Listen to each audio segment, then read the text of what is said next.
Esse é um vídeo de uma série de 3 partes em que a gente vai falar sobre mudanças de hábitos e como manter um usuário ativo no seu aplicativo caso o intuito da aplicação, o intuito da sua empresa seja causar uma mudança de hábito numa pessoa. Por exemplo, aplicativos de academia, aplicativos de nutrição, aplicativos de sono, esse tipo de coisa. Até aplicativos de investimento, aplicativos bancários podem incluir partes dos estudos sobre mudanças de hábitos dentro deles para conseguir fazer com que os usuários atinjam seus objetivos de maneira mais eficiente.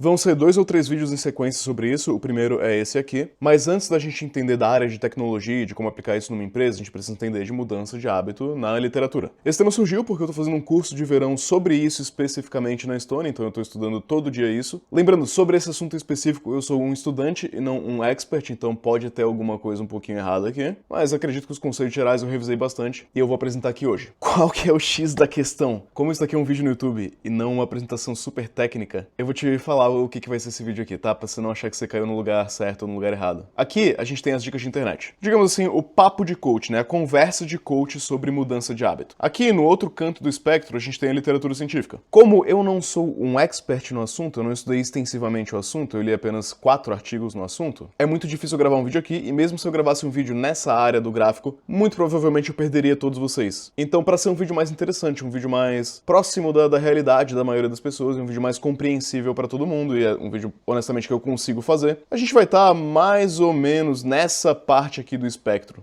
Vamos tentar se embasar aqui na ciência, vamos tentar se embasar no que eu aprendi, vamos fazer uns estudos de caso, mas vai ter um pouco aqui de conselho de internet, porque é o tipo de conselho que você sempre vê por aí e muitas das coisas de fato funcionam, né? Eu não consigo trazer o linguajar 100% científico também, que senão ninguém vai assistir. Nesse primeiro vídeo, eu vou estar me baseando nisso daqui. Um paper de 2012 sobre Behavior Change Wheel, a rodinha da mudança comportamental. Essa rodinha nos ajuda a identificar fontes de comportamento, a gente consegue traduzir isso para intervenções, a gente consegue traduzir isso para features no nosso aplicativo depois. A parte que eu quero conversar aqui hoje é sobre a parte comportamental, e a gente vai falar sobre o tal COM-B. Vamos simplificar isso daqui. COM, C-O-M, é sobre capacidades, oportunidade e motivação. Se a gente quer que um usuário faça um determinado comportamento, se a gente quer, nós como pessoas que façamos determinado comportamento, a gente precisa ter as capacidades adequadas para executar esse comportamento, ou seja, eu preciso saber fazer isso e conseguir fazer isso. Eu preciso ter a oportunidade para fazer esse comportamento, ou seja, eu preciso ter o tempo, preciso ter algum nível de suporte para conseguir fazer isso. E eu preciso ter a motivação. Se eu não quiser fazer, eu não vou fazer muito provavelmente. Cada um desses tem 2 subdivisões. Dentro das capacidades, a gente tem a nossa capacidade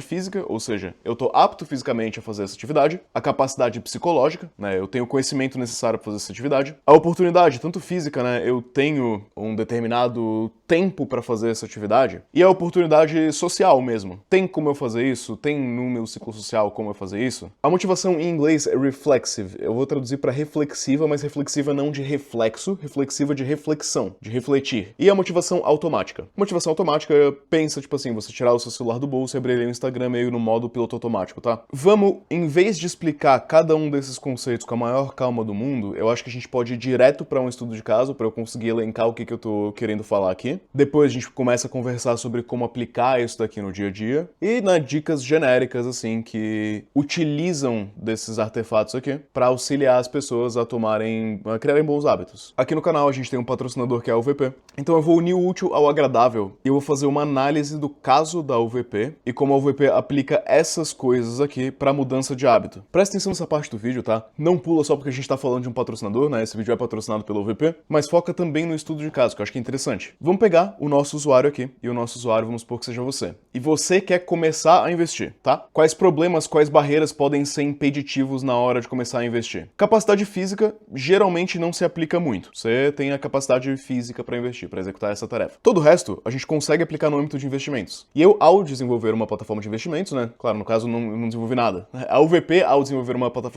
uma plataforma de investimentos, aplica algumas dessas coisas. Um dos maiores problemas que as pessoas têm quando elas querem começar a investir é que eu não sei. Eu não sei investir. Eu não sei como investir. Isso daqui diz respeito às suas capacidades psicológicas. Uma vez que você enxerga isso, fica muito óbvio. Você não consegue começar a investir se você nem sabe por onde começar, por como começar a investir. Por isso que quando você entra na UVP, novamente, estudo de caso aqui, tá? Eu vou tentar ser um pouco mais didático aqui. Quando você entra, a primeira coisa que você faz é o treinamento do Zero Investidor. Nesse treinamento, você vai entender conceito de renda fixa, você vai entender conceito de renda variável, né? Toda aquela coisa boa de investimento, né? Tudo que você precisa aqui para investir. Então, você adquire o conhecimento técnico necessário para investir. Esse conhecimento técnico necessário, ele vai para além daquilo que a gente pensa que é o conhecimento técnico necessário. Por exemplo, eu saber o que é um ETF é eu saber investir. Mas eu também preciso saber criar uma conta numa corretora, eu também preciso saber fazer uma transferência para essa corretora, né? Eu preciso saber, de repente, abrir o home broker e comprar algo no home broker. Agora, de nada adianta o saber investir se você não tiver motivação para isso. Essa motivação vem em duas partes, a motivação reflexiva e a motivação automática. A reflexiva é sobre refletir. O que seria uma motivação reflexiva nesse caso? Olha, eu entendi,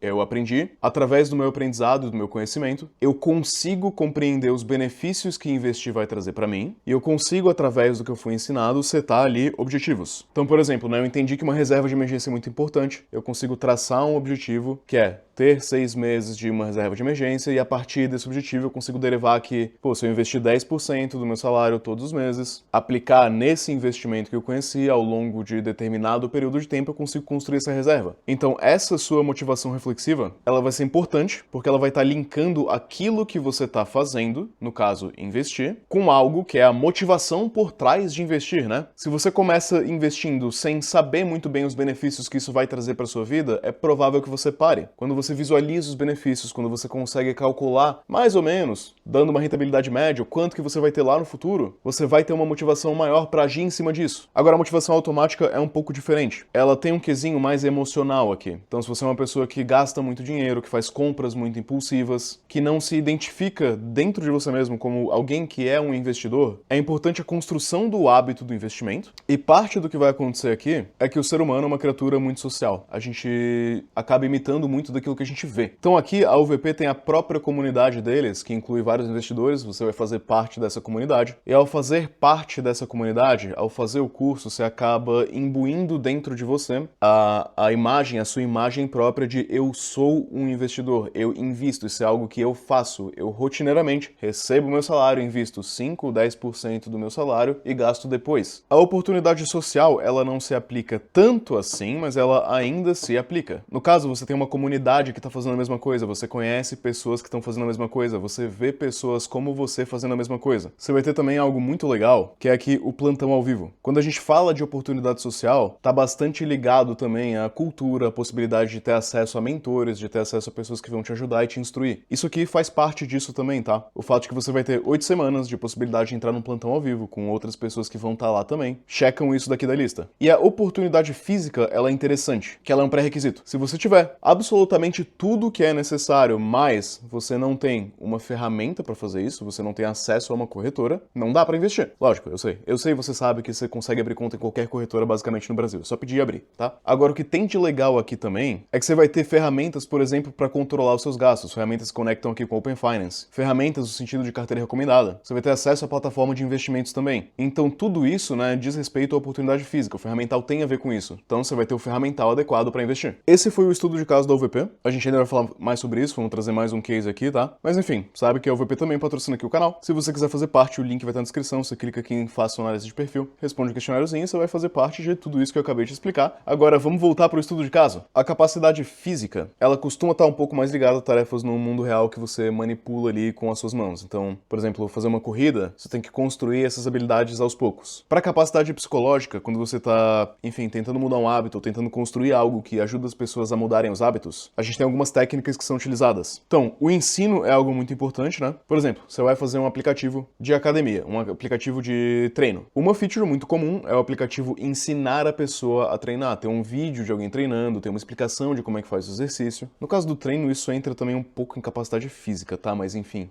ensino pode ser para ambos. Não só o ensino, também é muito interessante a parte de feedback. Essa parte de feedback em aplicativos, ela pode vir através de dashboards, por exemplo. Seu usuário, ele quer correr mais, então ele vai usar o Strava e dentro do Strava, ele vai conseguir ver o quanto que ele tá correndo, como é que o pace dele tá progredindo, se tá melhorando, se tá piorando, esse tipo de coisa. Essa parte do feedback também vai ajudar o usuário na motivação dele, porque quando ele tiver o feedback, ele conseguir ver o progresso, ele consegue ver que tá fazendo sentido, ele consegue ver que ele tá chegando perto dos objetivos que ele determinou. E claro, o feedback também serve para corrigir. Se ele estiver fazendo algo da maneira errada, se a gente consegue identificar que o usuário tá fazendo algo da maneira errada, a gente consegue ajudar ele a corrigir. Por exemplo, eu tenho uma pulseira aqui, uma Fitbit. Se eu dormir muito mal, a Fitbit consegue me dar o feedback de eu dormir muito mal, e eu posso tentar identificar o que causou eu dormir mal, e eu posso tentar corrigir isso. A oportunidade física, ela é um pouco difícil a gente transformar isso num aplicativo, numa aplicação, mas no seu dia a dia, ela tá bastante ligada com ferramental e fricção. Ferramental, né? Eu tenho roupas de academia, eu tenho tênis pra correr, e fricção é algo que às vezes entra num papo um pouco coach, mas é muito verdade, que quanto mais você remove a fricção pra você executar algo, mais fácil é de você fazer aquilo. Então, por exemplo, eu quero ir pra academia. Se eu já tiver as roupas da academia ali dobradas, prontas pra eu só vestir e ir, se eu já tiver minha mochila de academia arrumada, né, que eu levo minha toalha, água, whey, etc., fica um pouco mais fácil. O outro lado disso é que se eu tiver um hábito que eu quero reduzir, por exemplo, eu não quero comer açúcar.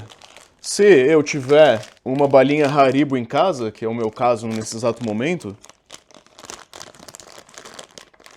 fica muito complicado de eu reduzir esse hábito, que eu tô com a bala do meu lado. Nossa, essa de Coca-Cola é muito estranha. Se toda vez que eu quiser açúcar, eu tiver que ir no mercado comprar, eu adicionei a fricção. Fica muito mais difícil para mim executar esse hábito. Então você pode dificultar hábitos ruins adicionando fricção, facilitar hábitos bons diminuindo fricção. Por exemplo, eu mantenho sempre uma garrafa d'água do lado da minha cama. Isso me ajuda a tomar mais água, porque eu tomo geralmente de noite, um pouco antes de dormir, e logo que eu acordo. Eu tô sempre com um livro perto de mim. Quer eu vá ler ou não, eu levo o livro para todo lugar. Que às vezes acontece. Eu entro num ônibus, eu posso pegar o livro e ler. Ah, eu não planejei fazer alguma coisa, mas de repente eu, sei lá, saí com uns amigos, fui pra praia e eles foram embora e, pô, tá legal, tô curtindo aqui, quero ficar lá lendo o livro. Oportunidade física diz muito respeito a tempo também, né? Eu tenho tempo para fazer isso, e se eu não tiver tempo para fazer isso, de repente é uma questão de planejamento, eu posso planejar tempo para fazer isso. A oportunidade social, ela diz respeito bastante à comunidade, ela diz respeito bastante a professores, mentores, pessoas que vão estar te ajudando, parceiros que vão estar te apoiando nessa decisão, sua família, por exemplo, suporte social no geral. Se um comportamento é normal no meu entorno, é mais provável que eu vá fazer isso. Então, por exemplo, se eu moro com a minha namorada e eu falo, olha, eu quero parar de comer açúcar, você vai me ajudar nessa decisão? Ela pode, de repente, ser alguém que vai me manter ali em linha. Ela pode me ajudar nesse papel. As duas motivações, a reflexiva, ela é bastante ligada a objetivos, metas, valores, e também ela é ligada a você conseguir mensurar. Mensurar o progresso, ver que você está melhorando, ver que você está chegando perto dos objetivos. Se você fizer um hábito e não tiver mudança nenhuma na sua vida, você vai parar. E a motivação automática, ela está bastante ligada à identidade, ela está bastante ligada a hábitos. Identidade, se eu me identifico como um corredor, eu tendo a correr. Se eu me identifico como um investidor, eu tendo a investir. Isso é algo que eu, na minha vida pessoal, fiz muito e meio que sem querer, assim. Eu sempre me identifiquei como investidor e isso fez com que eu sempre investisse. Então, por exemplo, pessoa quer começar a correr. A gente identifica muito isso daqui, ó, o que tá faltando na pessoa, baseado na desculpa que ela dá. E às vezes uma desculpa é uma desculpa real, é uma desculpa que realmente é algo que impossibilita a pessoa de fazer, que dá pra ser corrigido. Às vezes a pessoa tá, digamos assim, inventando uma desculpa, entre aspas. Desculpas mais comuns. Eu não tenho tempo. A desculpa do eu não tenho tempo, ela geralmente se traduz pra ou eu não consegui me organizar pra ter tempo, ou a minha meta realmente é um tempo que é inviável encaixar na minha rotina. Por exemplo, se eu quero começar a praticar exercício, mas eu penso que pra começar a praticar exercício eu vou precisar ir 1h30 na academia e eu não tenho 1h30 no meu dia. Existe, as pessoas existem, né? A gente Brasil, tem gente que acorda, pega o ônibus, vai pro trabalho, pega o ônibus de volta, chega em casa, tem que fazer as coisas de casa e vai dormir. A questão de tempo, ela acaba sendo geralmente uma questão de oportunidade física. E a solução pra isso, né, se a gente estiver presumindo que esse aqui é de fato o problema, é que primeiro a gente pode reduzir o hábito até que ele encaixe na nossa rotina. Vou dar um exemplo que todo mundo consegue fazer. Enquanto você estiver de manhã cedo esperando o café esquentar, você consegue se alongar por 3 minutos. Algo perfeitamente válido. Ou então, subir de escada ao invés de esperar o elevador. Algo perfeitamente válido. Encaixar esses pequenos hábitos são uma forma de começar a entrar na sua personalidade, nos seus hábitos, a mudança que você quer ver. Às vezes não é tempo, às vezes a pessoa fala fala que estou muito cansado. Novamente, você pode ter um hábito muito pequeno, que é alongar por 3 horas, por 3 minutos, todo mundo consegue fazer isso. Ou então você consegue linkar o exercício com algo um pouco restaurativo. Geralmente o cansado para a maioria das pessoas é um cansado na cabeça, não um cansaço físico. Se você for um pedreiro, por exemplo, você não precisa fazer mais exercício. Seu dia a dia é exercício, seu trabalho é exercício, né? Geralmente é um dev que tá cansado. Então seu cansaço, ele pode demandar um pouco de você fisicamente, mas ele pode te restaurar psicologicamente. Então, por exemplo, caminhar na rua. Se possível, né? Em vários lugares do Brasil isso aqui é difícil que você vai ser assaltado. Mas eu imagino que você consiga encontrar algo que vá te descansar um pouco. Fazer yoga, por exemplo. Isso consegue auxiliar no seu cansaço. Desrespeito, né, aos seus hábitos e desrespeito também à sua capacidade física, mas eu acho que a capacidade física nem é tanto o caso assim, tá? Ou então, eu não sei treinar, né? Pode ser algo que te sobrecarrega muito, tentar aprender a treinar, tentar aprender a fazer uma rotina inteira de treino de uma vez só. Então você consegue, com certeza você consegue aprender um por um, né? Hoje você aprende um único alongamento. Hoje você aprende um único exercício. E aí você vai incrementando. Amanhã você faz 2, depois você faz 2, depois você faz 3, 3, 4, 4, 5, 5. Em algum momento você tem uma rotina completa e nem demora muito tempo para você chegar lá. Se você ir devagar e um por um, você consegue essa capacidade, tanto física quanto psicológica. Eu sempre acabo parando, acabo desistindo. O desistindo, né, por maneiras genéricas, ele acaba tendo um pouco a ver com tudo, porque todos esses fatores vão te levar a desistir, mas eu acho que os dois que pegam mais são a motivação aqui, a reflexiva e a automática. Você não conseguiu transformar isso num hábito, você não conseguiu ir fazendo isso de pouco a pouco, e às vezes as pessoas acham que elas têm que fazer todos os dias, se elas falharem um dia, elas falharam. Você tem que planejar também para falha e ter algum plano de contingência. A parte de plano, de objetivo, ela entra aqui também. Por exemplo, se eu faltar num dia, no dia seguinte eu vou fazer tal coisa. Se eu ficar doente, quando eu começar a melhorar, eu vou voltar leve com alongamentos, por exemplo. Se você tiver um plano para quando você falhar, uma falha não vai te impedir de atingir o objetivo, talvez atrase um pouco, mas você consegue voltar. Para terminar, da melhor maneira coach que a gente consegue, vamos deletar tudo isso daqui e vamos falar o que todo mundo fala na internet que tá amplamente correto, que são, digamos assim, as dicas, né? Se eu fizesse um vídeo de dicas e eu só fosse soltar dicas, essas aqui seriam as dicas soltas, sem nenhum contexto e sem nenhuma motivação por trás, sem eu explicar tudo que eu expliquei agora. As dicas soltas são: comece pequeno, certo? Para você não se sobrecarregar, para você conseguir construindo as suas capacidades ali aos poucos, para você conseguir encaixar isso na sua rotina a nível de tempo e ir conseguindo encaixando, né? Rotina é um negócio que vai sendo construído iterativamente, cada dia você vai ele construindo.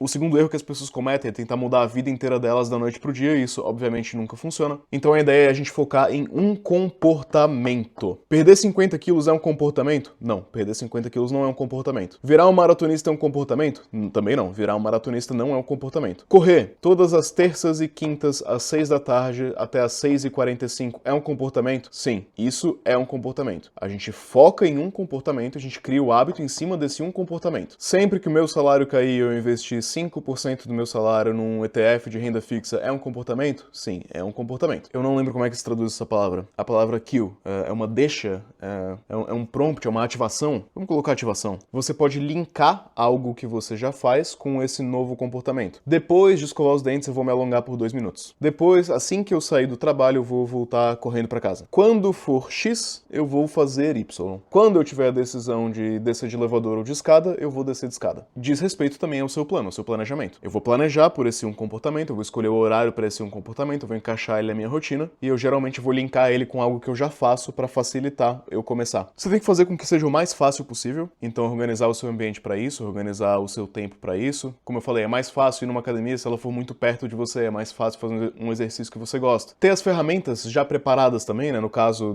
da academia, eu ter a roupa de academia na minha mochila, né? De repente eu vou pro trabalho, eu vou pra academia depois, já deixa tudo da academia dentro da mochila, que aí você tem uma desculpa a menos. Monitorar e mensurar. Então, eu tô aderindo aqui, eu tô fazendo aqui as horas corretamente? Como é que tá o meu progresso mês a mês? Como é que tá o meu progresso semana a semana? Eu tô evoluindo? Eu tô conseguindo levantar mais peso? Eu tô conseguindo correr mais longe? Você pode muito bem fazer isso no papel, acredito que funciona super bem, e tem também diversos aplicativos para você monitorar todo tipo de coisa. Você consegue monitorar suas finanças, seu sono, seus exercícios. Monitorar é bom que você consegue obter feedback e conseguir ver se você tá indo no caminho certo. Ao monitorar, a gente foca em alguns números, a gente tenta adequar esses números. Quais são os números, né? Tempo que eu tentei fazer essa tarefa, por exemplo, correr, velocidade que eu corri, o meu pace. E por último, e talvez mais importante de todos, a parte social. Encontre amigos que te auxiliem a fazer isso, encontre parceiros que te auxiliem a fazer isso, encontre mentores, encontre pessoas que vão estar fazendo isso e pessoas que vão te ajudar, porque o ser humano é um ser social. Por hoje era isso, conserte seus hábitos.